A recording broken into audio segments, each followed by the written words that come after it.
For 3 weeks, LeBron James had been trying to reach his barber. Malik hadn't answered his calls, hadn't responded to texts. The barbershop was closed every time LeBron drove by. At first, LeBron thought maybe Malik was sick. Then he thought maybe he was on vacation. But 3 weeks of silence was unlike the man who had been like a therapist to him for 8 years. Finally, LeBron decided to investigate. He drove to Malik's apartment building and knocked on the door. No answer. He asked the neighbor, "Oh, Malik? He's been gone for weeks. Evicted. I heard he's been sleeping in his car somewhere." LeBron's heart sank.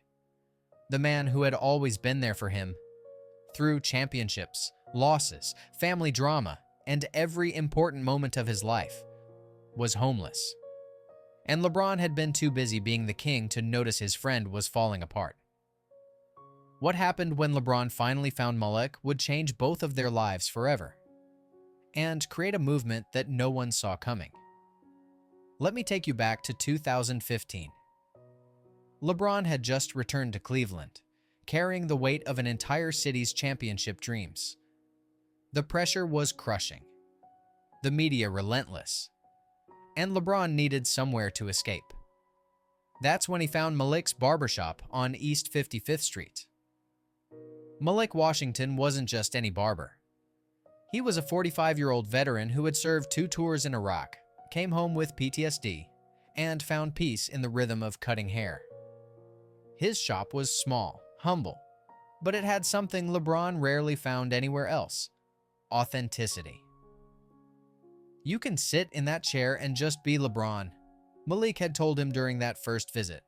"Not the king, not the chosen one, just a man who needs a haircut."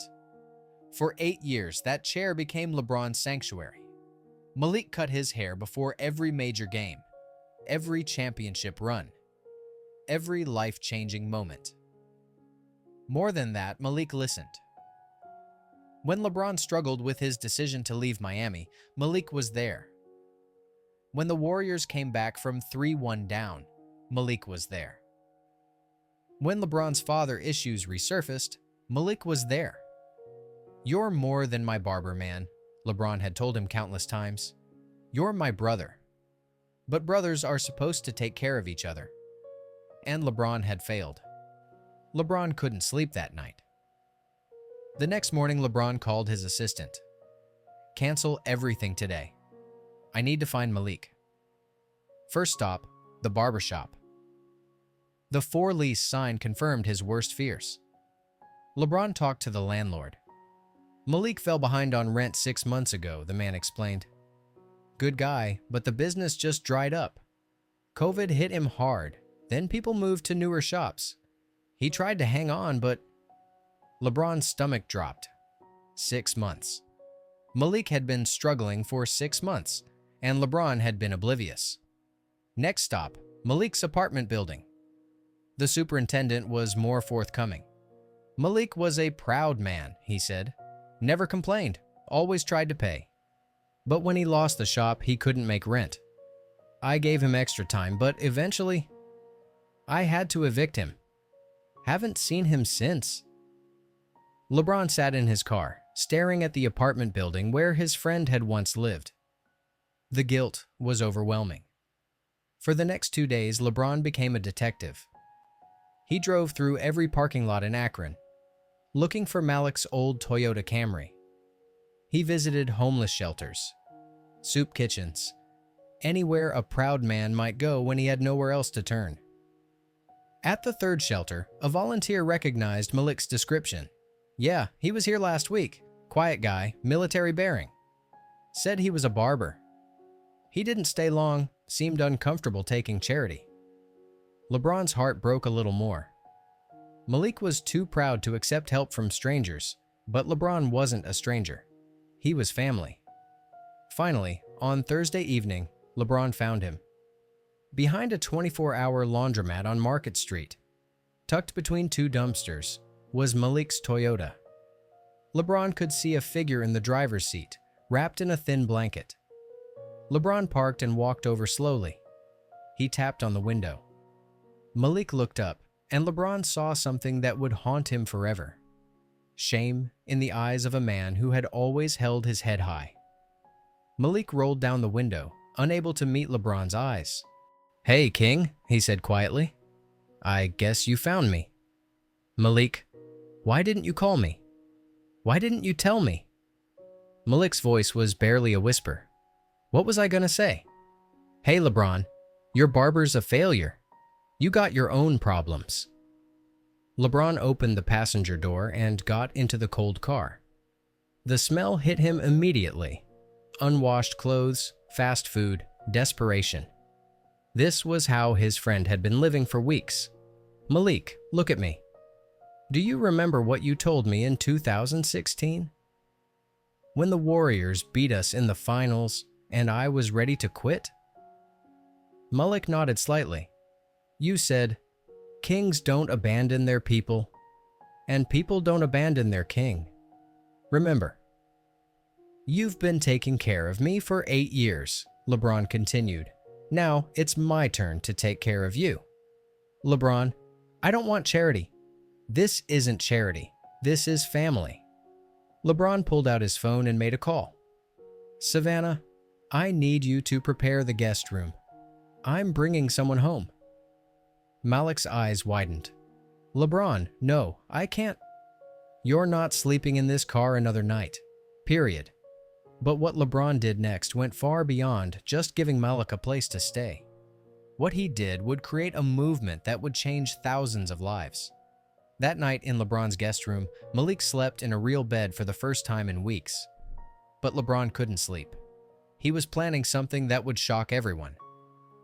The next morning, LeBron called an emergency meeting with his business team. "I want to buy every abandoned barbershop in Akron," he announced. His financial advisor nearly choked on his coffee. "Every what?" "You heard me.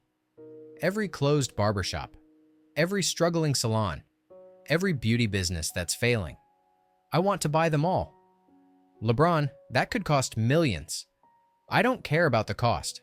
Here's the plan. We're going to create the Malik Washington Barber Academy. Free training for anyone who wants to learn. Free shop space for barbers who can't afford rent. Free equipment. Free supplies. Everything." His team stared at him like he'd lost his mind. "But there's one condition," LeBron continued. "Every graduate has to promise to help train the next person. Every successful barber has to give back. We're going to create a family." When LeBron told Malik about the plan that evening, his friend broke down crying. "You're naming it after me? Malik, you saved my sanity for 8 years. Now I'm going to save yours and everyone else's." But Malik shook his head. "LeBron, I can't let you do this. This is too much." "It's not enough," LeBron replied firmly. "Do you know how many barbers, how many small business owners are struggling right now? How many are sleeping in their cars, too proud to ask for help? You're not the only one, brother." Malik looked up, tears still flowing. "You really want to do this?" "I don't want to do this. I need to do this. Because if I can have $100 million and my friend is homeless, then I'm not really rich. I'm just lucky." 3 months later, the first Malik Washington Barber Academy opened in downtown Akron. LeBron didn't just cut a ribbon. He sat in the first chair and let Malik give him a haircut, just like old times. But this time, the cameras were rolling. ESPN, CNN, every major network was there to document what would become known as the LeBron model. "This isn't about me," LeBron told the reporters. "This is about dignity. This is about making sure no one falls through the cracks." The first class had 30 students. Former addicts, single mothers, veterans with PTSD, recently released prisoners. People society had written off, getting a second chance. Malik became the head instructor.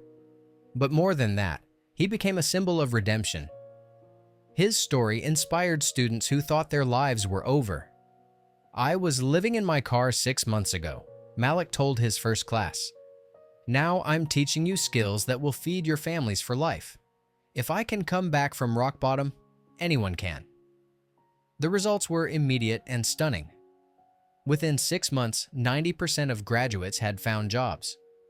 Within a year, 15 graduates had opened their own shops under the academy's umbrella. Word spread fast. Other NBA players started calling LeBron, wanting to replicate the model in their cities. Stephen Curry opened the Curry Culinary Academy in Oakland for struggling restaurant workers. Chris Paul launched the CP3 Auto Repair School in Los Angeles for unemployed mechanics. Within 2 years, the Malik Washington Barber Academy had expanded to 12 cities. Over 2,000 people had graduated. The ripple effect was creating waves across America. 2 years after that night in the laundromat parking lot, something beautiful happened. LeBron was visiting the original academy when he saw a familiar face in the advanced class. It was Jerome, a veteran who had been homeless for 3 years before joining the program. Mr. James, Jerome approached him after class. "I need to tell you something. Malik saved my life." "How?" 6 months ago, I was ready to give up, living under a bridge, drinking away my pain. Malik found me there one night, told me his story, brought me here. He said, "The king saved me. Now I'm going to save you." LeBron looked across the room at Malik, who was patiently teaching a young mother how to blend a fade. His friend had found his purpose. That evening, LeBron and Malik sat in the original barber chair, the same one from Malik's old shop, which LeBron had bought and moved to the academy. "You know what the crazy part is?" Malik said as he trimmed LeBron's hair. "What's that?" "I thought losing everything was the worst thing that could happen to me, but it was actually the best." LeBron looked at his friend in the mirror. "How do you figure?" "Because if I hadn't lost my shop, if I hadn't been homeless, you never would have started this academy. We never would have helped all these people. Sometimes you have to fall all the way down to find out what you're really capable of." Malik paused his cutting, his voice getting emotional. "LeBron, you didn't just save me. You showed me how to save others. That's a gift I never knew I had." 1 year later, the academy held its most special graduation ceremony yet. On stage stood 50 graduates, but one person stole the show. Malik's own son, Michael, who had been estranged from his father for years due to Malik's PTSD struggles. "My dad taught me how to cut hair when I was 12, Michael said into the microphone, tears in his eyes. "But life got hard, and we lost touch. When I heard about what Mr. James did for him, when I saw my dad teaching others, I knew I had to come home." Michael had driven from Detroit to enroll in his father's academy. For 6 months, father and son worked side by side, healing their relationship while learning to heal others. "Today, my dad isn't just my teacher," Michael continued. "He's my hero. And Mr. James, you didn't just save my dad, you gave me my father back." The entire auditorium erupted in tears and applause. Even LeBron couldn't hold back his emotions. But the most powerful moment came when Malik took the microphone. 3 years ago, I was sleeping in my car, thinking my life was over. I thought I was just a broken veteran who had lost everything. He looked directly at LeBron in the audience. "But my friend taught me something I'll never forget. You're not defined by what you lose. You're defined by what you do when you have nothing left to lose." The academy had become more than a training program. It had become a movement of second chances. And it all started because LeBron James refused to let his friend sleep in a car. Last month, something incredible happened that brought everything full circle. LeBron was getting his haircut at the original academy, his regular appointment with Malik, when a young girl walked in with her mother. "Excuse me," the little girl said to LeBron. "Are you the king?" "I am," LeBron smiled. "What's your name?" "I'm Destiny. My mom is graduating today, and she said you're the reason she learned how to cut hair." The mother stepped forward, tears in her eyes. "Mr. James, 6 months ago, I was homeless with my daughter. Someone told me about this place, and now I have my own chair in a shop downtown." Destiny looked up at LeBron with wide eyes. "My mom says you help people who have nowhere to go." LeBron knelt down to her level. You know what I learned, Destiny? Sometimes the best way to find yourself is to help someone else find their way. As they talked, Malik finished LeBron's haircut and stepped back, looking around his academy, at the students learning, the graduates teaching, the families being rebuilt. He felt something he hadn't felt in years. Complete peace. All done, King, Malik said, brushing the loose hair from LeBron's shoulders. You know what, Malik, LeBron said, turning to face his friend. I think this is the best haircut you've ever given me. Malik laughed. Same chair, same hands, same technique as always. Yeah, LeBron smiled. But now I can see what I really look like. Today, when people ask LeBron James about his greatest achievement, he doesn't mention his 4 championships or his billion-dollar empire. He talks about a homeless barber who taught him that true wealth isn't what you accumulate, it's what you give away. He talks about how one man's lowest moment became thousands of people's highest hope. He talks about the night he learned that being a king isn't about wearing a crown. It's about lifting up the people around you. So the next time you see someone falling, remember LeBron and Malik. Remember that your lowest moment might be someone else's greatest opportunity to show love. Remember that the best haircuts aren't just about looking good. They're about helping others see their own potential. And remember that sometimes, the most important conversations happen not in boardrooms or arenas, but in parking lots behind laundromats, where broken people learn how to fix each other. Have you ever helped someone who was struggling without expecting anything in return? Share your story in the comments below. And don't forget to subscribe for more incredible stories about the power of friendship and second chances.